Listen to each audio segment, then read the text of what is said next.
नमस्कार बच्चों, कैसे हैं आप लोग। अच्छे ही होंगे। एक बार फिर से यूसीआई कराला लाइव चैनल पे आप लोगों का स्वागत है। मेरे प्यारे बच्चों, आप लोगों को पता है कि दिल्ली पुलिस के एग्जाम शुरू हो चुके हैं। कल 14 नवंबर 2023 से दिल्ली पुलिस के एग्जाम शुरू हो चुके हैं। 3 शिफ्ट में कल पेपर हुए थे और उन 3 शिफ्ट के पेपरों में जो जीके वाले पोर्शन से जो मेन मेन कुछ क्वेश्चंस हैं जो ऑलरेडी वो पूछे हुए हैं पेपर में। दिल्ली पुलिस दिल्ली पुलिस 2023 का जो पहला दिन था, जो फर्स्ट डे है 14 नवंबर 2023। और पहले दिन दिल्ली पुलिस में क्या मेन मेन क्वेश्चन आए हैं जीके पोर्शन से, उसका हम लोग यहाँ पे डिस्कस करेंगे। उससे रिलेटेड कुछ अन्य चीजों को भी जानने की कोशिश करेंगे, जहां से लगातार आप अगले जो जिन बच्चों के अभी आने वाले पेपर हैं वो अपनी तैयारी को और ज्यादा जबरदस्त कर सकते हैं। तो चलिए आज की इस सीरीज को स्टार्ट करते हैं और आज का सबसे पहला क्वेश्चन देखते हैं जो हम लोग आज बच्चों इसमें डिस्कस करेंगे। एक बार फिर से मैं आपको बता दूं, 14 नवंबर के जो भी क्वेश्चंस आए हैं तीनों शिफ्टों से मिलाकर उन्हीं की चर्चा हम लोग यहाँ पे करेंगे।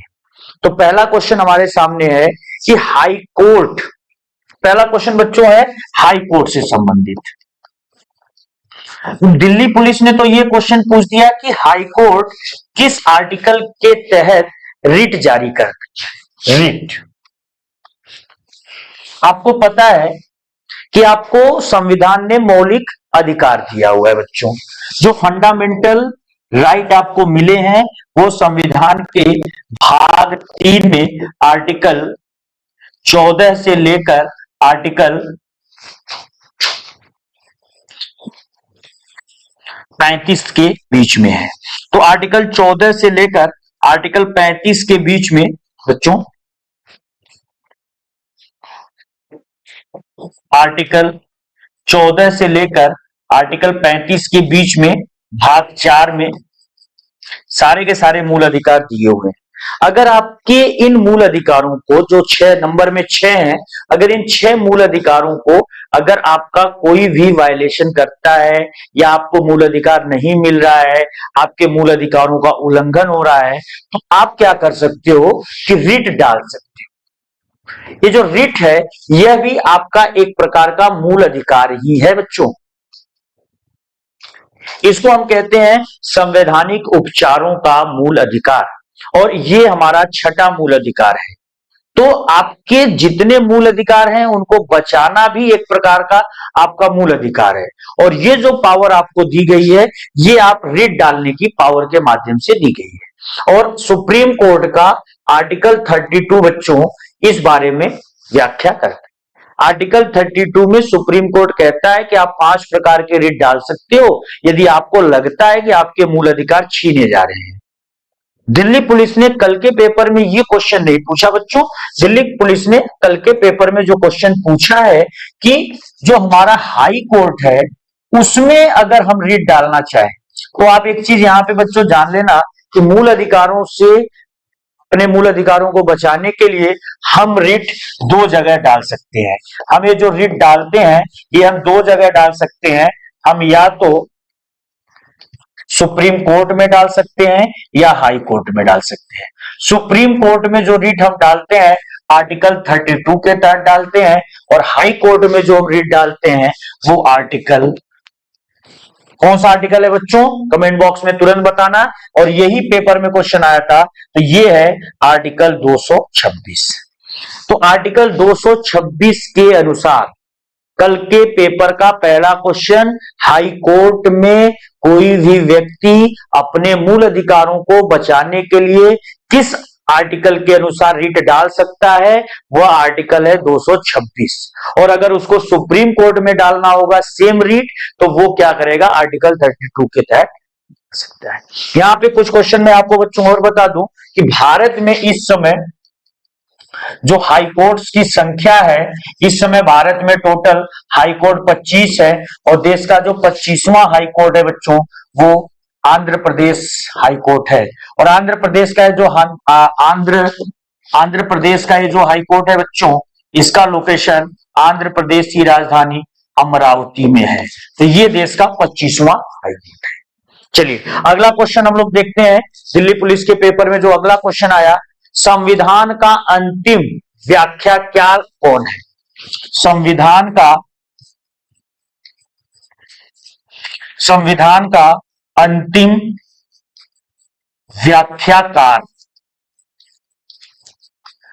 व्याख्याकार का मतलब ये हुआ बच्चों कि अगर संविधान के एक्सप्लेनेशन में कौन सी लाइन का एग्जैक्टली क्या मतलब होता है, अगर उसको समझाना हुआ, जैसे मान लो आर्टिकल 1 क्या कहता है, आर्टिकल 32 क्या कहता है, आर्टिकल 226 क्या कहता है, हर एक आर्टिकल के शब्दों का क्या एग्जैक्टली अर्थ है, उसका एक्सप्लेनेशन क्या है, इसको करने वाला कौन है?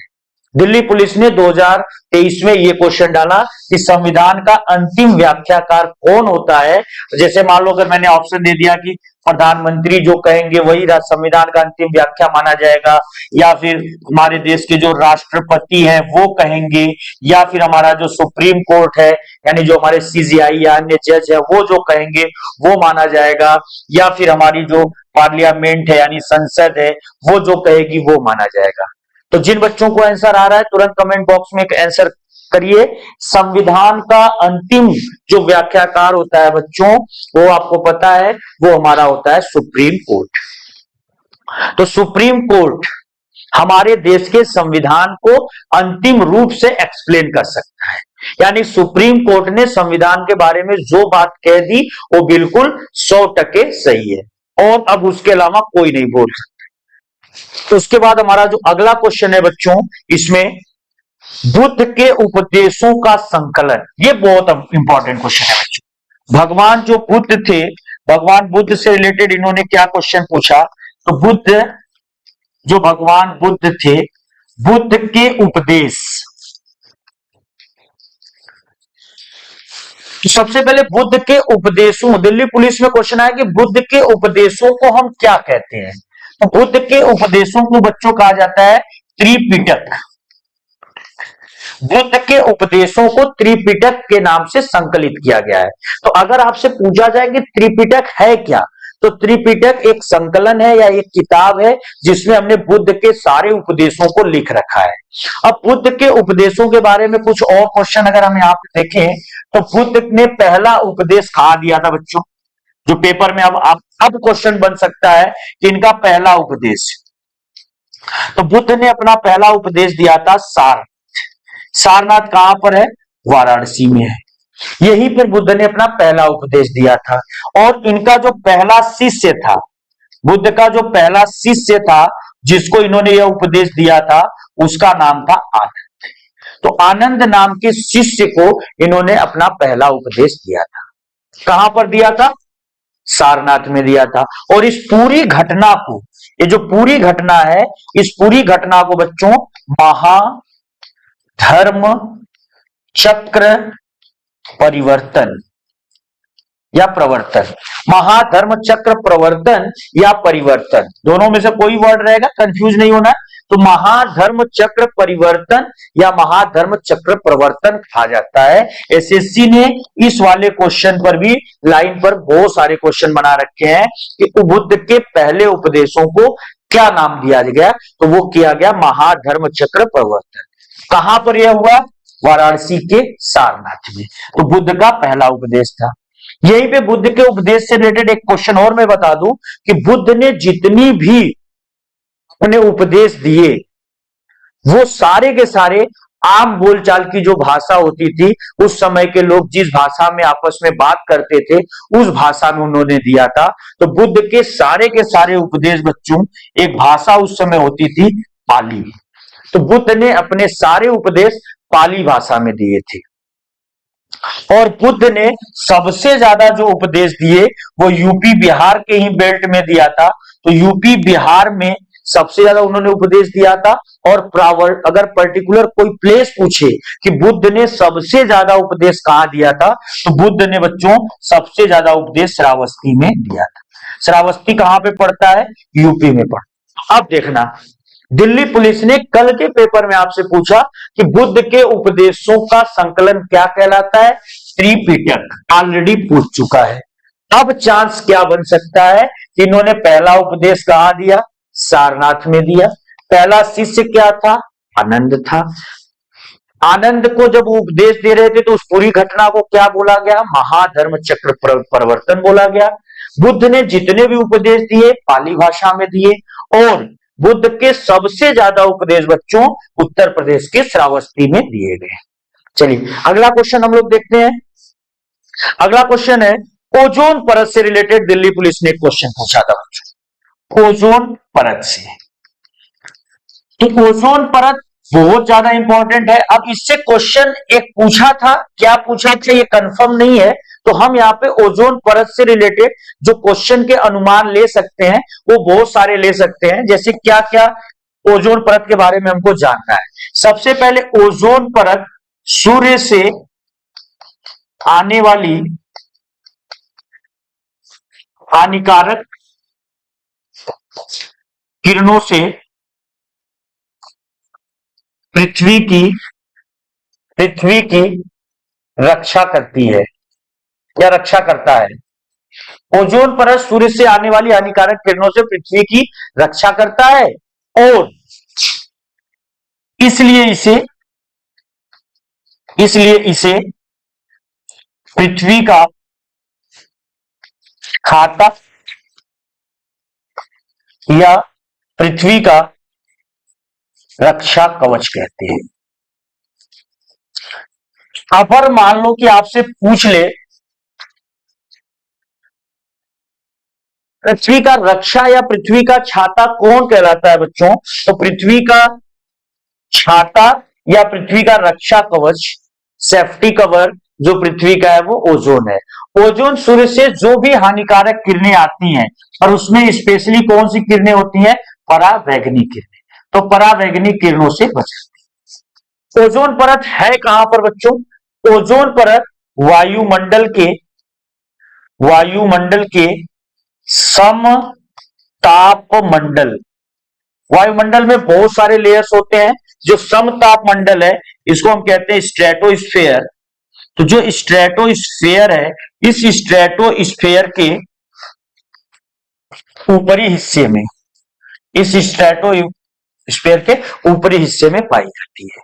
ओजोन परत से रिलेटेड एक चीज और याद रखना है, ओजोन परत में ओजोन गैस बहुत ज्यादा होते हैं जिनका रासायनिक फार्मूला O3 होता है। और ओजोन परत की जो मोटाई होती है बच्चों, इसकी मोटाई को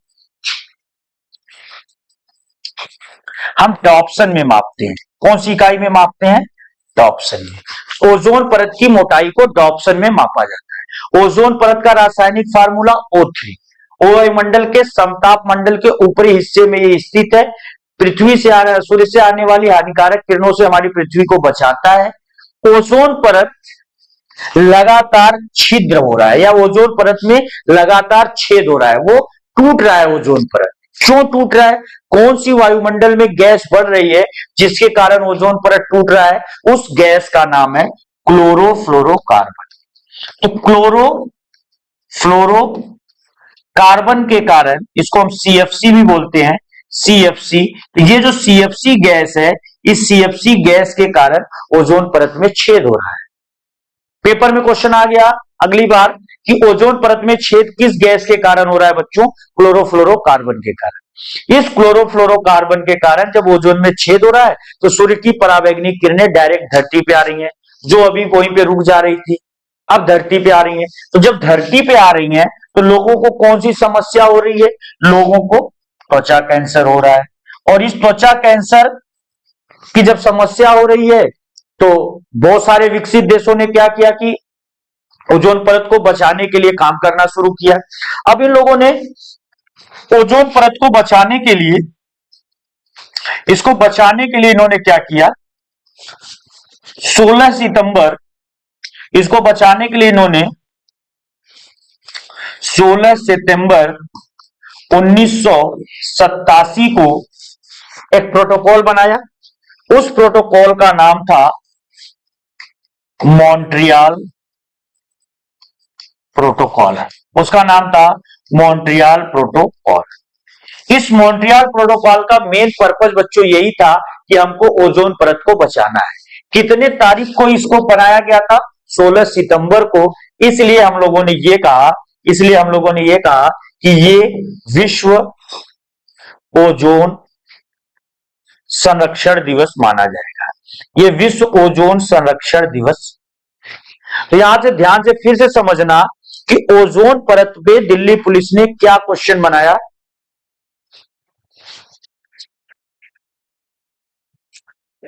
ओजोन परत पे क्या क्वेश्चन बनाया दिल्ली पुलिस ने? तो दिल्ली पुलिस ने यही क्वेश्चन बनाया है कि दिल्ली पुलिस क्या क्वेश्चन बनाया ये कंफर्म नहीं हुआ, लेकिन आपको यहां पर ओजोन परत से रिलेटेड मैंने सारी चीजें क्लियर कर दिया है। अब आपके आने वाले पेपर्स में या कहीं पर भी अगर वो क्वेश्चन आएंगे तो आप कर लेना। फिर से मैं यहाँ पे एक बार रिवाइज करा दे रहा हूं। ओजोन परत सूर्य से आने वाली हानिकारक परावैंगनिक किरणों से हमारी रक्षा करता है, इसलिए इसे पृथ्वी की छाता या पृथ्वी का रक्षा कवच कहते हैं। यह वायुमंडल के सम तापमंडल के ऊपरी हिस्से में होता है। इसका रासायनिक फार्मूला O3 होता है। इसकी मोटाई डॉप्सन में मापते हैं।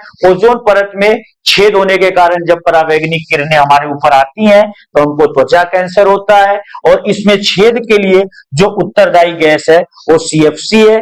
CFC ज्यादातर AC, फ्रिज, इन सब चीजों से, जो रेफ्रिजरेटर है, AC है, या जो भी स्प्रे इंडस्ट्रीज है like paints, room spray, bathroom spray, या फिर हमारा जो भी बॉडी स्प्रे है, कोई भी स्प्रे है, उनमें से ये CFC निकलती है। और इस CFC में भी मेनली क्लोरीन ज्यादा इंपॉर्टेंट है।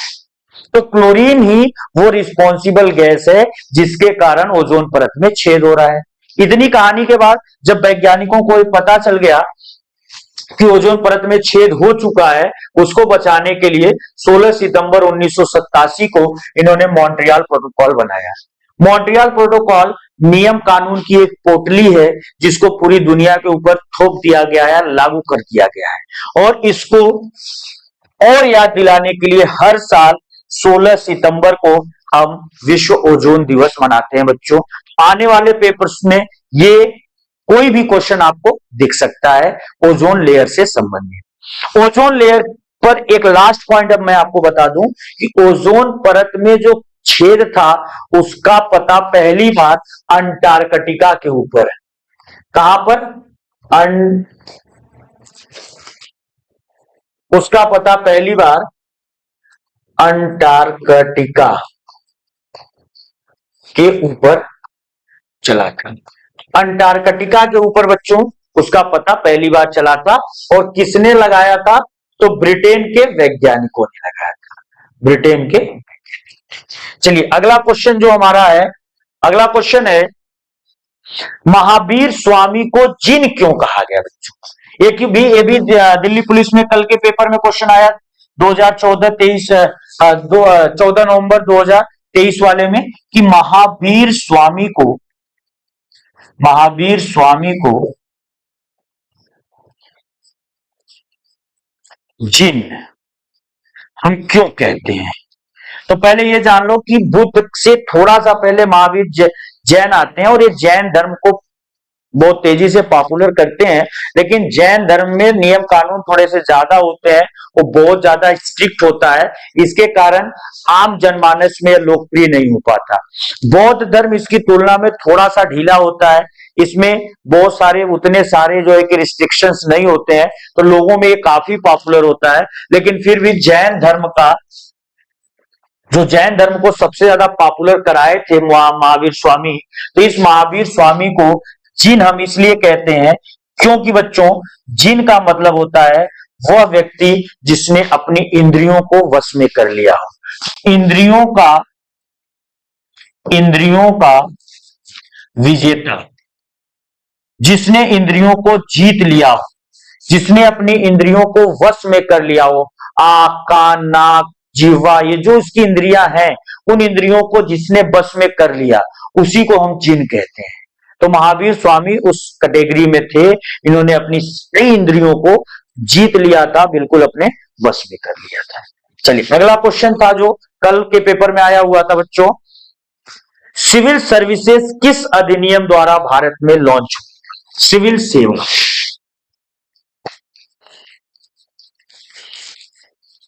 पहले तो आप ये जान लो बच्चों, जो सिविल सेवा है इस सिविल सेवा के बारे में दो तीन चीजें आप याद रखिए।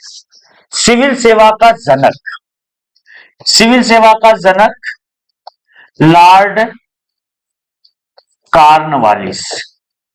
लॉर्ड कॉर्नवालिस पहला अंग्रेज था जिसने भारत में सिविल सेवा को इंट्रोड्यूस किया था। कब इंट्रोड्यूस किया था? 1792 ईस्वी में। कॉर्नवालिस का यह मानना था कि भारत में हम कुछ ऐसे अधिकारियों को तैनात करेंगे जो अंग्रेजों की कंपनी के लिए काम करेंगे। पहले तो उसको भारतीयों पे भरोसा नहीं था, तो भारत के लोगों को यहां पे नहीं रखता था, वो सीधे अंग्रेज को ही सिविल सेवा में रखता था। लेकिन भारतीय लोग लगातार इसका विरोध कर रहे थे कि नहीं भाई, हमको भी मौका देना चाहिए। तो इस सिविल सेवा को 1853 में बच्चों, 1853 में पहली बार प्रतियोगी बनाया गया। प्रतियोगी का मतलब ये कि अब इसमें कंपटीशन होगा, परीक्षा होगी। जो परीक्षा पास करेगा वो सिविल सर्विस यानी कि आईएएस, आज का आईएएस समझ लो, वो आईएएस बनेगा। तो 1853 में भी अंग्रेजों ने जब ये परीक्षा कराई तो इतने चालाक थे कि सेंटर कहां पे बनाया? लंदन में बनाया, ब्रिटेन में, कि इंडिया का कोई वहां पे जाके पेपर ना दे पाए। आम आदमी तो जा ही नहीं सकता, जो अमीर होंगे भारत के लोग वही जा सकते हैं। तो कुछ भारत के लोगों ने वहां पे गए और वो पेपर दिए, और भारत में सिविल सेवा को पास करने वाला जो पहला भारतीय थे, पहला इंडियन, पहला भारतीय जो इस सिविल सेवा को पास करते हैं, उनका नाम था सत्येंद्रनाथ टैगोर। ये बहुत बार पेपरों में पूछता है, इंडिया का पहला सिविल सर्वेंट वो थे सत्येंद्रनाथ टैगोर। रविंद्रनाथ टैगोर जो विश्व कवि के नाम से जाने जाते हैं, उनके बड़े भाई थे सत्येंद्रनाथ टैगोर। तो ये भारत में पहली बार आईएएस बने, लेकिन पेपर देने कहां गए थे? लंदन में गए थे। अब क्या हुआ कि भारतीय लोगों में धीरे धीरे आईएएस भी बनने लगे, तो ये और आंदोलन तेज किए कि भाई पेपर अब इंडिया में कराओ। तो अब इन लोगों ने, अंग्रेजों की मजबूरी हो गई, और 1921 में पहली बार बच्चों, पहली बार इस सिविल सेवा को भारत में आयोजित की गई। सिविल सेवा की परीक्षा भारत में आयोजित किया गया। और जब भारत में हमने आयोजित किया इसको जब हम भारत में आयोजित करते हैं बच्चों, तो सेंटर बनाते हैं इलाहाबाद। इसीलिए इलाहाबाद इतना फेमस है क्योंकि इलाहाबाद में सिविल सर्विसेज की तैयारी भारत में सबसे पहले शुरू की गई थी। तो अब आप देख लो, सिविल सेवा का जनक लॉर्ड कॉर्नवालिस 1792 में, 1853 में पहली बार इसको प्रतियोगी बनाया गया। प्रतियोगिता के आधार पे सेंटर लंदन में अभी रखे गए, ब्रिटेन में ही रखे गए, और पेपर में पास करने वाला जो पहला भारतीय बने सत्येंद्रनाथ टैगोर। फिर सिविल सर्विसेज के सेंटर्स इंडिया में भी बनने लगे। पहली बार जब सिविल सेवा का सेंटर इंडिया में हुआ वो इलाहाबाद था 1921 में। दिल्ली पुलिस में क्वेश्चन यही आया था कि सिविल सेवा भारत में कब लागू हुई थी, तो भारत में ये 1792 में हुई थी। चलिए, इसके बाद हमारा जो अगला क्वेश्चन है बच्चों, दिल्ली पुलिस कल के पेपर में जो अगला क्वेश्चन आया था, पीपीपी का फुल फॉर्म, पीपीपी का फुल फॉर्म। तो बच्चों इकोनॉमिक्स में पीपीपी दो जगह यूज होता है। एक पीपी का मतलब होता है public private partnership,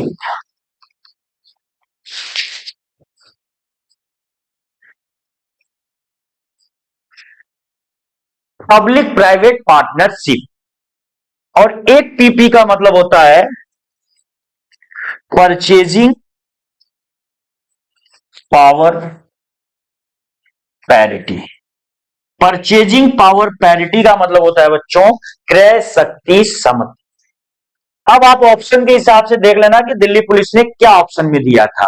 purchasing power parity भी ठीक है, पब्लिक प्राइवेट पार्टनरशिप भी ठीक है। इन दोनों का कॉन्सेप्ट क्या होता है समझा देता हूं।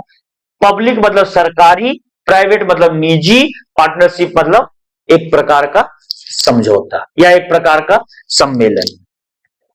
तो दो कंपनियां जब मिलकर पार्टनरशिप करती हैं, सरकारी और निजी, उन्हीं को हम पीपी कहते हैं, पीपीपी। आजकल भारत में बहुत सारे ऐसे प्रोजेक्ट हैं जो इस मॉडल पे चल रहे हैं, क्योंकि सरकार के पास बहुत ज्यादा पैसा नहीं है। तो जब पैसा नहीं है तो सरकार क्या कह रही है? सरकार ये कह रही है कि भाई प्राइवेट और पब्लिक कंपनी साथ आए, कुछ पैसा ज्वाइंटली लगा दें और कोई प्रोजेक्ट कर ले और फायदा अपना बराबर बराबर बांट ले। ये है पीपीपी मॉडल। दूसरा होता है परचेजिंग पावर। हर देश की परचेजिंग पावर बच्चों अलग अलग होती है, क्रय शक्ति सम। हर देश की क्या, आप इसको अगर एरिया वाइज भी कहोगे तो ये हर क्षेत्र में अलग अलग होती है। दिल्ली में जो परचेजिंग पावर है वो बनारस में नहीं होगी, और बनारस की जो परचेजिंग पावर है वो किसी गांव में नहीं होगी। तो परचेजिंग पावर अलग अलग है। दिल्ली में जो व्यक्ति पैसा कमा रहा है 50,000, उतना लाइफ जो जिस तरह का लाइफ दिल्ली में 50,000 में वो कर रहा है, सेम वैसा लाइफ अगर उसको बनारस में जीना होगा तो 30-35,000 रुपए बहुत है। और अगर सेम वैसा ही लाइफ उसको किसी गांव में रह के जीना है तो 10-12,000 रुपए बहुत है। तो क्या होता है कि हर जगह की परचेजिंग पावर अलग अलग होती है। जैसे मैं आपको इसको एक और बेहतरीन उदाहरण से समझा देता हूं। जैसे हमारा भारत है और अमेरिका है। अब मान लो मैं भारत में हूं और 1,00,000 रुपए मान लो मैं कमा रहा हूं। अब मैं 1,00,000 रुपए जब भारत में रह के कमा रहा हूं और 10 रुपए की मैं चाय पी रहा हूं। अब मेरा एक दोस्त है, वो अमेरिका में है, वो भी जब एक कप चाय पीता है तो मैं तो 10 रुपए पे करता हूं, वो मुझसे 17 गुना ज्यादा पे करता है। यानी कि वो एक कप का 170 रुपए पे करके आता है। तो मैं 10 रुपए में जो चाय इंडिया में पी लिया, वही चाय वो अमेरिका में 170 रुपए का पिएगा। अब अगर उसको सेम मेरे लेवल पे रहना है, सेम मेरे जैसा लाइफ स्टैंडर्ड मेंटेन करना है, तो उसको अमेरिका में कितने लाख रुपए कमाने होंगे बच्चों? वो होंगे मेरे से 17 गुना ज्यादा, यानी कि 17। तो अमेरिका में 17 लाख रुपए कमाकर जो आदमी जैसा लाइफ स्टैंडर्ड मेंटेन कर रहा है, वैसा भारत में रहने वाला आदमी 1,00,000 रुपए में कर लेगा। तो ये है जो दिल्ली पुलिस में क्वेश्चन आया था, पीपीपी पर एक क्वेश्चन आप कर ले। अगला क्वेश्चन जो था दिल्ली पुलिस में, बुद्ध चरित पर क्वेश्चन आया था। एक बड़ी फेमस किताब है बच्चों, बुद्ध चरित। ये जो बुद्ध चरित है, इसके लेखक थे अश्वघोष। बड़े लेखक थे अश्वघोष।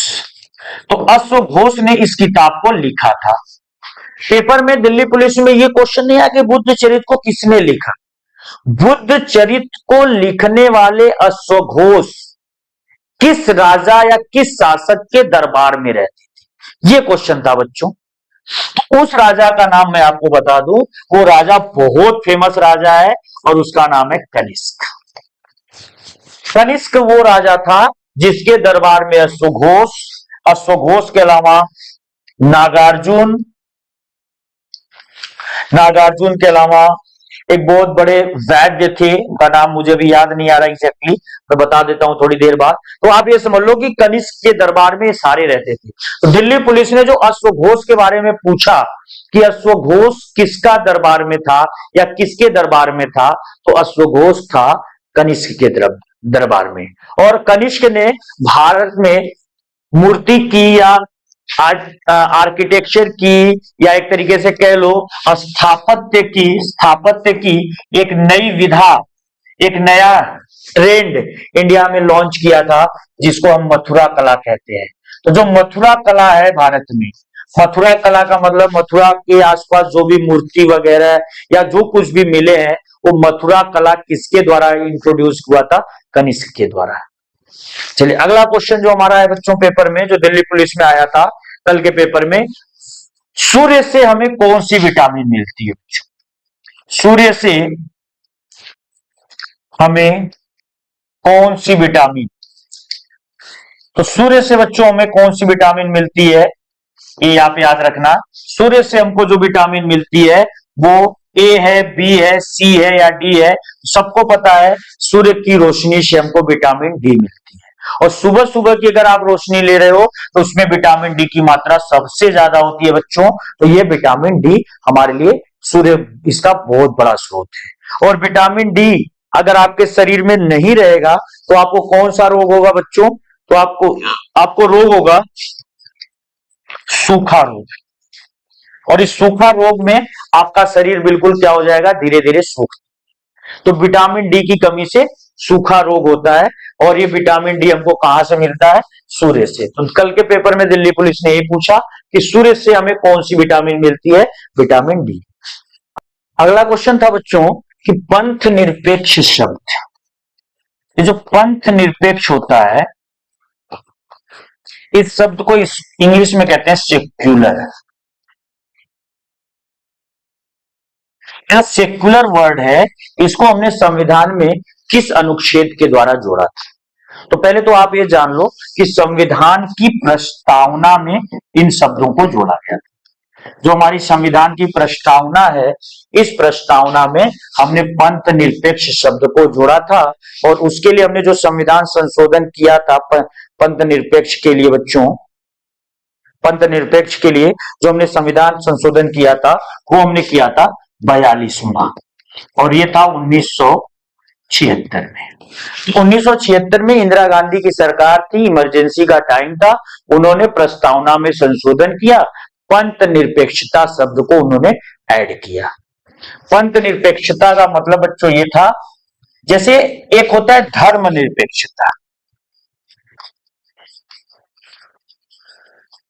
धर्म निरपेक्षता का मतलब ये होता है कि हम किसी भी धर्म को फेवर नहीं करेंगे, हमारे लिए सभी धर्म एक समान होंगे।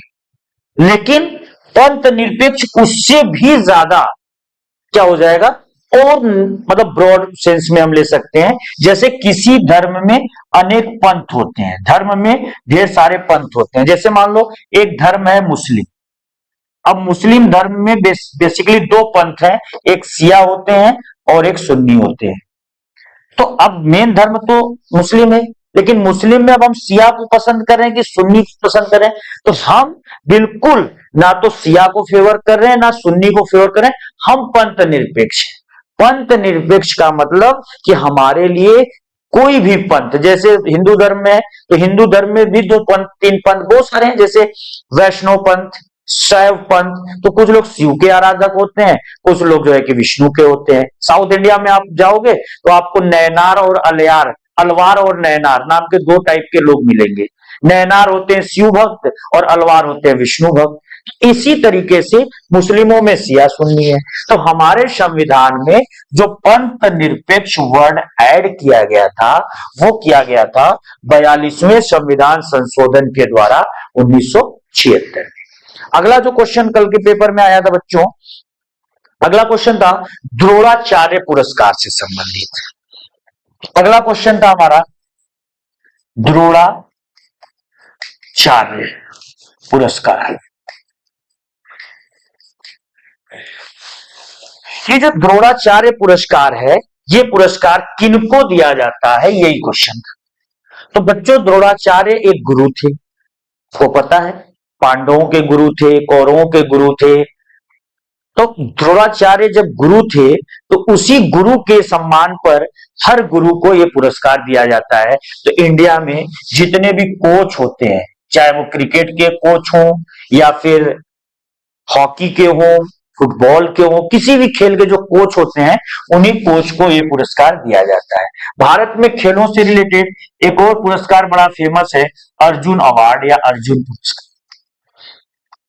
ये जो अर्जुन पुरस्कार दिया जाता है बच्चों, ये खिलाड़ियों को दिया जाता है, यहीं पे समझ लीजिएगा, ये हमारे देश के खिलाड़ियों को दिया जाएगा। तो खिलाड़ियों को अर्जुन पुरस्कार और कोचेज को, जो कोच होते हैं, उनको द्रोणाचार्य पुरस्कार है। लेकिन खेल का जो सबसे बड़ा पुरस्कार है जिसका नाम है मेजर ध्यानचंद खेल रत्न अवार्ड, ये भारत का सबसे बड़ा खेल पुरस्कार है। मेजर ध्यानचंद खेल रत्न पुरस्कार। वर्तमान सरकार ने इसका नाम बदला है, पहले इसका नाम हुआ करता था राजीव गांधी खेल रत्न पुरस्कार। अभी इसके पहले इस पुरस्कार का नाम था राजीव गांधी खेल रत्न।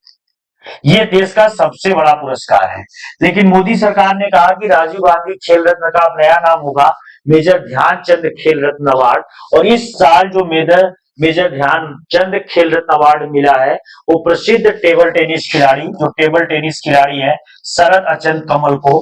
तो टेबल टेनिस खिलाड़ी शरद अचंत कमल, ये जो शरद अचंत कमल हैं, इनको हम लोगों ने इस बार का मेजर ध्यानचंद खेल रत्न। तो मेजर ध्यानचंद खेल रत्न अवार्ड देश का सबसे बड़ा खेल अवार्ड है। ये इस साल 2023 में ये दिया गया है टेबल टेनिस खिलाड़ी शरद अचंत कमल को। इसका पहले नाम था राजीव गांधी खेल रत्न। दिल्ली पुलिस में द्रोणाचार्य पुरस्कार से आया कि द्रोणाचार्य पुरस्कार किनको दिया जाता है, तो ये कोच या गुरु लोगों को दिया जाता है। और अर्जुन पुरस्कार बच्चों किसको दिया जाएगा, खिलाड़ियों को दिया है।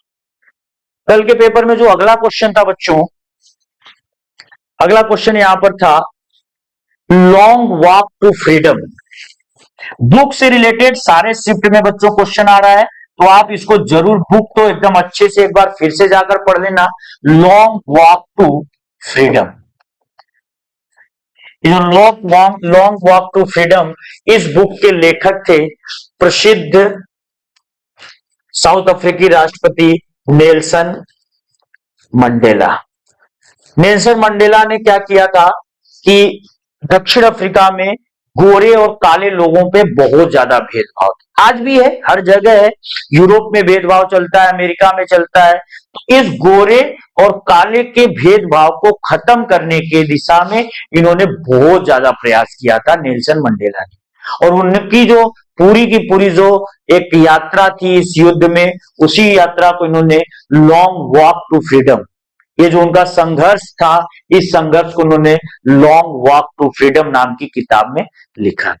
नेल्सन मंडेला बड़ा नाम है बच्चों, याद रखिएगा, नेल्सन मंडेला। चलिए अगला जो क्वेश्चन है, खेलो इंडिया यूथ गेम्स,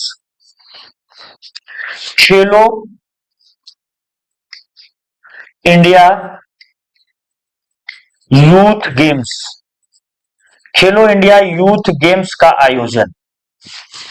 और इस जो खेलो इंडिया यूथ गेम्स में पहले स्थान पे कौन रहा, इस बार दिल्ली पुलिस ने कल के पेपर में पूछा कि पहला स्थान किसको मिला।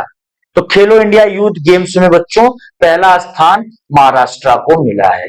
और इस बार ये जो खेलो इंडिया यूथ गेम्स हैं, इनका आयोजन मध्य प्रदेश में किया गया है। तो मध्य प्रदेश में खेलो इंडिया यूथ गेम्स और खेलो इंडिया यूनिवर्सिटी गेम्स, एक और इंडिया में गेम होता है, वो कौन सा होता है, खेलो इंडिया यूनिवर्सिटी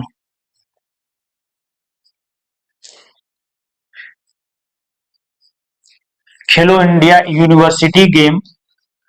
ये जो खेलो इंडिया यूनिवर्सिटी गेम है, ये यूपी में हुआ और यूपी के 4 जिलों में हुआ। 4 जिले थे, नोएडा का गौतम बुद्ध नगर, तो गौतम बुद्ध नगर, लखनऊ, वाराणसी और गोरखपुर, इन 4 जिलों में बच्चों ये खेलो इंडिया यूनिवर्सिटी गेम्स हुआ। और इनमें पंजाब यूनिवर्सिटी, जो पंजाब यूनिवर्सिटी है, इसने पहली रैंक लगाई थी। तो खेलो इंडिया यूनिवर्सिटी गेम्स में पहली रैंक पंजाब यूनिवर्सिटी की, उत्तर प्रदेश के 4 जिलों में आई थी। और खेलो इंडिया यूथ गेम्स जो दिल्ली पुलिस पूछ लिया, पहले स्थान पे महाराष्ट्र, आयोजन एमपी में। अगला जो क्वेश्चन हमारा है क्रिप्स मिशन के बारे में बच्चों। हिस्ट्री में जो अगला क्वेश्चन इन्होंने दिल्ली पुलिस के लिए बनाया, वो क्रिप्स मिशन के बारे में बना दिया। जो क्रिप्स मिशन है बच्चों, क्रिप्स मिशन के बारे में यह था कि क्रिप्स मिशन भारत में कब आया था। तो पहले तो आप ये जान लो कि क्रिप्स मिशन का क्या मतलब है। तो 1942 में ये क्रिप्स मिशन आया था। आपको पता है कि 1939 में हमारा सेकेंड वर्ल्ड वार शुरू हो गया था। अंग्रेज सेकेंड वर्ल्ड वार लड़ रहे थे।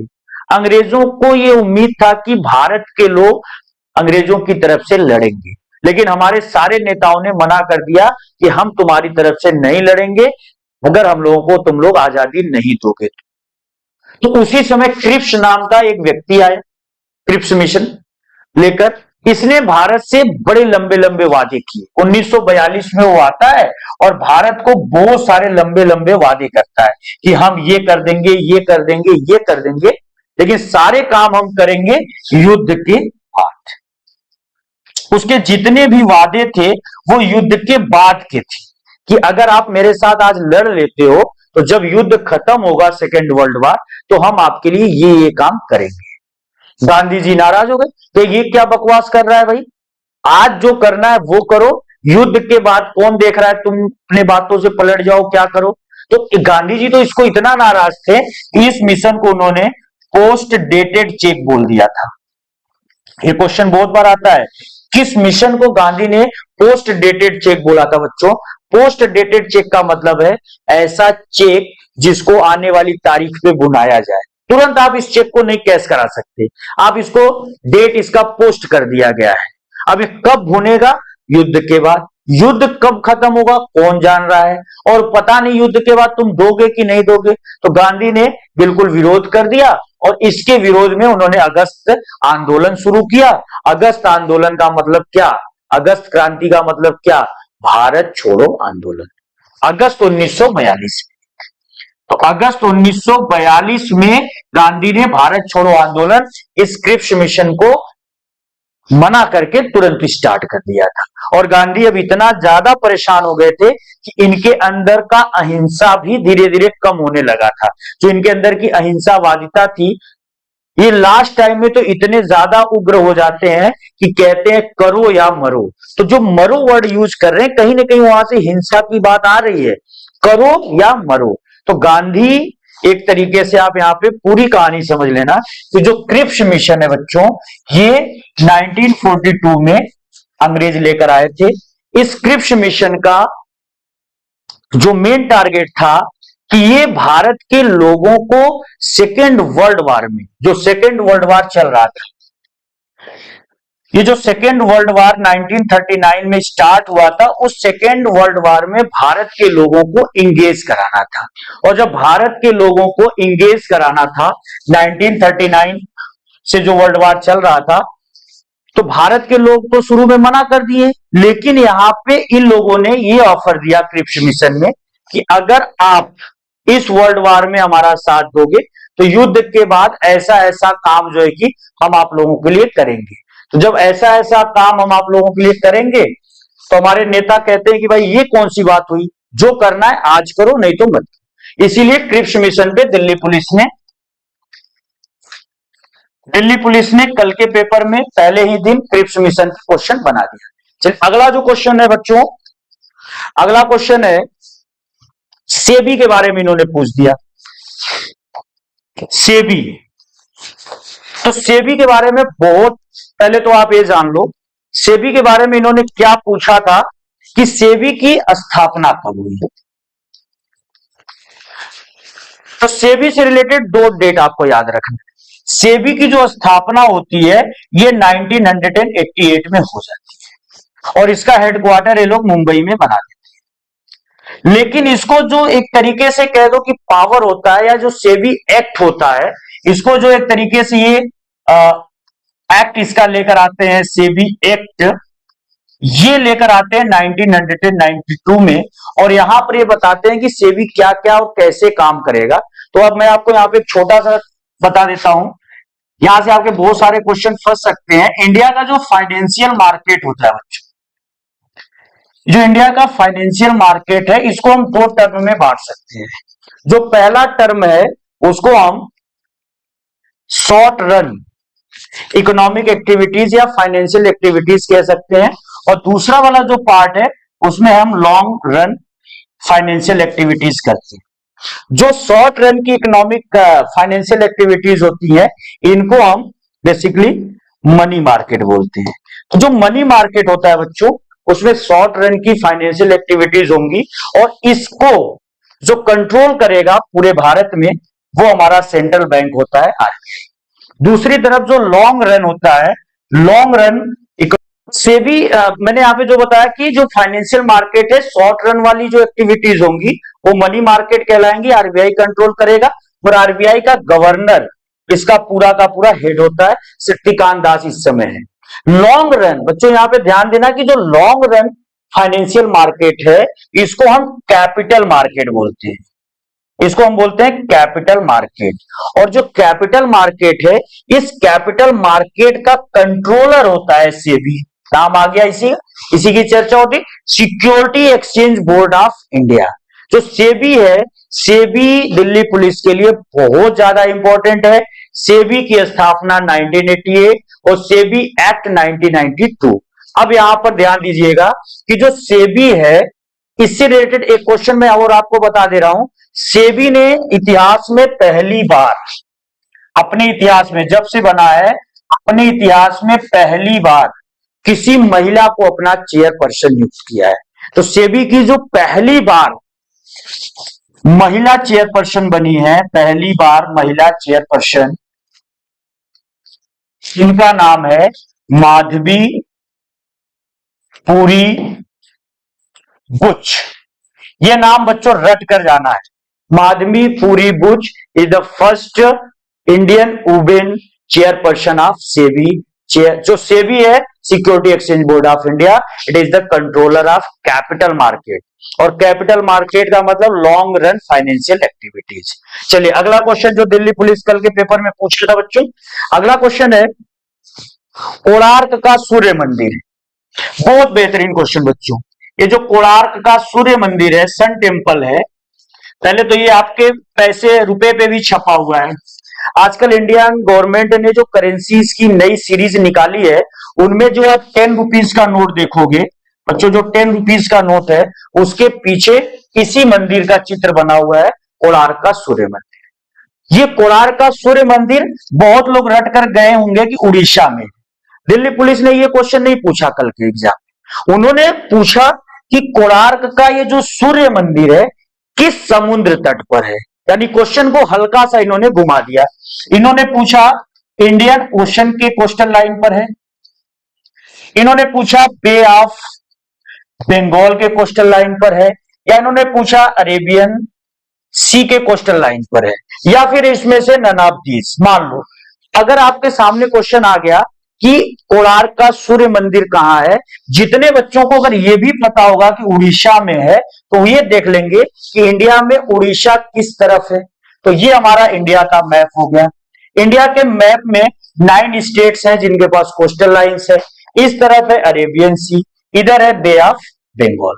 ये जो बे ऑफ बंगाल है, इस बे ऑफ बंगाल पे 4 स्टेट्स हैं। कौन कौन है? वेस्ट बंगाल, उड़ीसा, आंध्र प्रदेश और तमिलनाडु। अरेबियन सी की तरफ 5 स्टेट्स हैं। तो 5 कौन कौन से हैं? गुजरात, गुजरात के अलावा महाराष्ट्र, गोवा, कर्नाटका और केरला।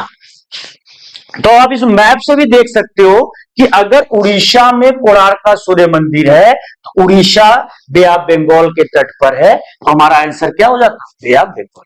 तो इन्होंने पेपर में यही पूछा था, कोणार्क का सूर्य मंदिर किस समुद्र तट पर है? तो बच्चों आंसर होगा बंगाल की खाड़ी। चलिए अगला क्वेश्चन देखते हैं, जो कल के पेपर में अगला क्वेश्चन आया था, लोकसभा में एससी के लिए रिजर्व सीट कितनी है?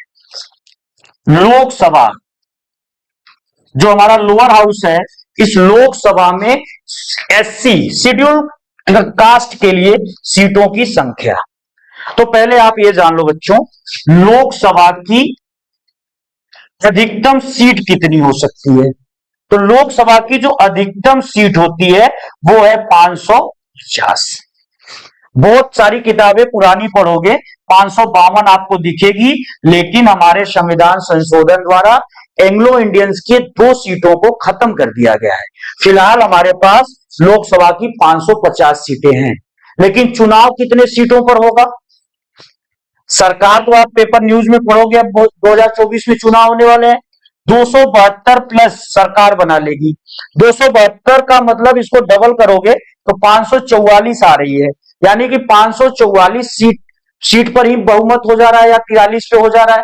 तो हमारे यहां चुनाव होता है 543 सीटों पे। 7 सीटें कहा गई बच्चों, 7 सीटें गई पीओके में। कश्मीर का वो हिस्सा जिसको पाकिस्तान ने जबरदस्ती क्या कर लिया है, कैप्चर कर लिया है, वो तो हम लोग अपना मानते हैं, उसमें भी हम लोगों ने लोकसभा सीट बना रखी है, लेकिन वहां हम चुनाव नहीं करा सकते। तो 7 सीटें तो हम वैसे छोड़ देते हैं, बचा 543। वर्तमान में 543 सीटों पे चुनाव होता है और इस 543 का जो बहुमत होता है 272। अब इस 500 जो 50 सीटें हैं उसमें एससी के लिए रिजर्व सीटों की संख्या आपसे पूछा हुआ है। तो एससी के लिए जो सीटों की रिजर्व संख्या है बच्चों वो है 84। ये बिल्कुल याद रखेंगे। तो 84 जो है कि यहां पर उनके लिए है। दूसरी तरफ एसटी के लिए जो शेड्यूल्ड ट्राइब्स होते हैं उनके लिए जो सीटें, मान लो अब तो दिल्ली पुलिस में ये पूछ दिया 14 नवंबर को, आने वाले पेपरों में ये पूछ दे लोकसभा में अनुसूचित जनजाति के लिए सीटें कितनी है। अनुसूचित जनजाति के लिए जो सीटों की संख्या है वो रिजर्व है 47। अगला क्वेश्चन देखते हैं। अगला क्वेश्चन बच्चों जो कल के पेपर में आया दिल्ली पुलिस में, पूना पैक्ट के बारे में आया। फिर से एक बहुत बेहतरीन क्वेश्चन है, पूना पैक्ट। इससे क्वेश्चन बस यही आया था कि पूना पैक्ट कब हुआ था। तो पूना पैक्ट के क्वेश्चन का आंसर देने से पहले इसकी थोड़ी सी इसके बारे में चर्चा करते हैं कि आखिर ये क्यों। अंग्रेज भारत में राज कर रहे थे। अंग्रेजों का मेन रूल यही था कि डिवाइड एंड रूल। अंग्रेज भारत में सिर्फ इसी नियम पे चलते थे कि फूट डालो और राज करो। इस फूट डालो और राज करो की नीति के लिए वो सेपरेट इलेक्शन प्लेसेस बना रहे थे, पृथक निर्वाचन क्षेत्र घोषित कर रहे थे। सबसे पहले इन्होंने अपने सबसे चहेते मुस्लिमों के लिए पृथक निर्वाचन क्षेत्र दिया। मुस्लिमों के लिए इन्होंने जो पृथक निर्वाचन क्षेत्र दिया बच्चों 1909 में। पहले तो ये समझ लो कि पृथक निर्वाचन क्षेत्र होता क्या है। पृथक निर्वाचन क्षेत्र का मतलब हो गया कि लोकसभा की जो सीट मुस्लिम के लिए रिजर्व हो गई, हमेशा वहां से सिर्फ और सिर्फ मुस्लिम कैंडिडेट खड़ा होगा। अब मान लो दिल्ली की उत्तरी दिल्ली सीट है, अब उत्तरी दिल्ली सीट मुस्लिम के लिए पृथक निर्वाचन क्षेत्र घोषित होगी। अब जब भी लोकसभा का चुनाव होगा वहां से मुस्लिम ही खड़ा होगा, तो हर बार वहां मुस्लिम ही आएंगे। ऐसे ही अंग्रेजों ने इसको आगे बढ़ाते हुए सिखों के लिए फिर से पृथक निर्वाचन क्षेत्र दे दिया। ये उन्होंने 1919 में किया। सिखों के साथ यहीं पे वो एंग्लो इंडियंस को भी देते हैं और भी धर्मों को देते हैं। तो वो कहीं ना कहीं हिंदुओं को कमजोर कर रहे थे। यहां तक किसी को कोई दिक्कत नहीं था, चलो भाई अन्य धर्म को दे रहे हो कोई दिक्कत नहीं है। 1932 में अंग्रेज अपने गलतियों को हद से ऊपर ले जाते हैं। 1932 में अंग्रेज यहां पे दलितों को ऑफर करते हैं, दलित लोगों को जो एक प्रकार के हिंदू ही हैं, हिंदू धर्म में इनको थोड़ा सा शुरू से शोषित किया गया है, तो दलित हम हिंदू धर्म से थोड़ा नाराज भी रहते हैं इस कारण। तो दलितों को इन्होंने ऑफर किया 1932 में कि आओ हम तुम लोगों को सेम जैसे इनको दिए हैं तुमको भी पृथक निर्वाचन क्षेत्र देते हैं। और उस समय इनको सीटों की संख्या बताई गई 47 कि चलो आओ तुमको 47 सीट दे देते हैं। बी आर अम्बेडकर उस समय दलितों के नेता थे।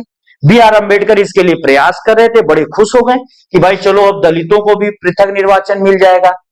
अब इस बात से गांधी जी बड़ा नाराज हो गए। उस समय जब ये अंग्रेज काम किए थे उस समय गांधी यरवदा जेल में बंद थे। यरवदा जेल पुणे में है, तो वो यरवदा जेल में बंद थे। गांधी जी को बड़ा गुस्सा आया कि यार अंग्रेज ऐसे कर रहे हैं, अम्बेडकर भी उनकी बातों में जा रहा है। तो गांधी जी अनशन पे बैठ गए, भाई मैं खाना वाना नहीं खाऊंगा जब तक कि अम्बेडकर से मेरी बात न कराई जाए। अम्बेडकर भी अब जो चाह रहे थे दलितों को रिजर्वेशन उनको मिल गया था, यहां से उनको भी गांधी से मिलने के लिए कोई कारण नहीं था, तो वो भी अपना दूसरी तरफ जा रहे थे। तो भारत के कुछ जो बड़े नेता थे वो अंबेडकर को थोड़ा समझाएं कि यार चलो एक बार गांधी से बात तो कर लो, देखो वो क्या कहना चाह रहे हैं, फिर तुमको रिजर्वेशन जो मिल रहा है अंग्रेज दे रहे हैं, गांधी जी भी तो तुमको कुछ ना कुछ कहेंगे। तो फाइनली अंबेडकर यरवदा जेल में गांधी से मिलने जाते हैं। वो तारीख होती है 24 सितंबर 1920। इसी दिन एक समझौता होता है गांधी और अंबेडकर के बीच, जिसको पूना पैक्ट कहते हैं। यहां पर गांधी का दिमाग देखना बच्चों, गांधी ने कितना बेहतरीन दिमाग यहां पर लगाया। गांधी ने अंबेडकर से कहा कि अंबेडकर तुमको 47 सीट अंग्रेज दे रहे हैं, वो भी पृथक निर्वाचन में दे रहे हैं ना, एक सीट फिक्स हो जाएगा कि तुमको हर बार यहीं से लड़ना है। मैं तुमको सीट दे रहा हूं 150 के आसपास, मैं 150 के आसपास तुमको सीट दे रहा हूं। सीट सीधे 3 गुना गांधी ने ऑफर कर दिया। अंबेडकर तो एकदम खुश हो गए, कहां 47 सीटें और कहां 150, और कहे कि इसके साथ तुम्हारे तो मैं एक दूसरी जो शर्त रख रहा हूं, ये सीटें जो है कि रोटेट होंगी, ये नहीं कि कराला के लिए या फिर दिल्ली के लिए फिक्स हो जाएंगी। आपको क्या करना है, आप एक बार दिल्ली से लड़ोगे, फिर हरियाणा चले जाओगे, फिर पंजाब चले जाओ, यानी ये सीटें हमेशा घूमती रहेंगी। तो अंबेडकर को लगा ठीक ही है, कहां 150 मिल रही है तो कोई बात नहीं, कम से कम 150 एससी के लोग तो आएंगे, उनको तो एससी लोगों को लेकर आना था। कांग्रेस 47 लोगों को ला रहे थे, या 150 को ला दिए। तो यही जो समझौता हुआ अंबेडकर और गांधी के बीच, इसको पूना पैक्ट कहा गया। अब देखना, गांधी अंबेडकर इस समझौते को करके चले गए। अब गांधी को यह बात पता चल रही थी कि अंबेडकर दलितों का बड़ा नेता बन रहा है और इसको कहीं ना कहीं थोड़ा सा इसका कद नीचा करना होगा। गांधी उसी साल 1932 में 1932 जब पूना पैक्ट होता है, उसके बाद गांधी तुरंत इन दलितों के लिए एक स्पेशल वर्ड यूज करते हैं, जिसका नाम क्या होता है, हरिजन। तो पहली बार दलितों को गांधी, अब दलितों पर फोकस कर रहे हैं महात्मा गांधी, कह रहे हैं कि चलो भाई अब आपको मैं फोकस कर रहा हूं, अब आपको मैं हरिजन बोल रहा हूं। हरिजन मतलब भगवान के लोग। सेम इसी साल इसी नाम से एक पेपर भी वो पब्लिश करते हैं, पत्रिका भी निकालते हैं, हरिजन पत्रिका। और सेम इसी साल बच्चों एक संघ भी बनाते हैं, जिसका नाम होता है हरिजन सेवक संघ। इस संघ का मतलब था कि इसमें हरिजनों की क्या करना है, सेवा या उनकी सहायता करनी है। तो गांधी एक तरीके से अब यहां पे हरिजनों में लोकप्रिय होने लग रहे हैं। दूसरी तरफ हरिजनों के बीच में यह बात फैलाई जा रही थी कि अंबेडकर सिर्फ 47 सीट पे मान रहे थे, गांधी ने तो तुम लोगों को 150 सीट दिलवा दिया। अब यहां पे गांधी का थोड़ा सा और कद ऊंचा हो गया। तो दलितों के बीच में जो अंबेडकर का पूरा मोनोपोली था, उसको कहीं ना कहीं गांधी जी ने पूना पैक्ट से कम किया। तो पूना पैक्ट बहुत ज्यादा इंपॉर्टेंट है दिल्ली पुलिस के लिए। आपसे अभी पूछ लिया है कब हुआ, अगले बार अगले शिफ्ट में अगले डेट में वो पूछ लेंगे कि किनके बीच हुआ। इन सब से रिलेटेड आप याद रखिएगा। करंट अफेयर का एक क्वेश्चन यहां पे और ऐड कर रहा हूं। दिल्ली पुलिस के लिए जा रहे हो तो दिल्ली सरकार ने एक कदम उठाते हुए उन्होंने ये बोला है कि दिल्ली में अब किसी को दलित नहीं बोला जाएगा। तो दिल्ली में दलित नहीं बोलोगे तो क्या बोलोगे, दिल्ली में दलित नहीं बोलोगे तो क्या बोलोगे भाई, दिल्ली में हम बोलेंगे इनको डॉक्टर अंबेडकर। तो बच्चों दिल्ली सरकार ने क्या किया है कि दलित शब्द जो था उस दलित शब्द को रिप्लेस कर दिया है। करंट अफेयर का क्वेश्चन है, सितंबर 2023 में दिल्ली सरकार ने दलित वर्ड को डॉक्टर अंबेडकर वर्ड से रिप्लेस कर दिया है। यानी जहां दलित लिखा जाएगा वहां डॉक्टर अंबेडकर लिखा जाएगा। तो दिल्ली पुलिस के लिए पढ़कर जाइएगा। ये आज हम लोगों ने पहली वीडियो बनाई है, जो कल के पेपर 14 नवंबर को दिल्ली पुलिस में आए हुए थे, उनके बहुत सारे अच्छे से हम लोग एक्सप्लेनेशन देके अगली वीडियो फिर से अभी तुरंत बनाएंगे और लेकर आते हैं।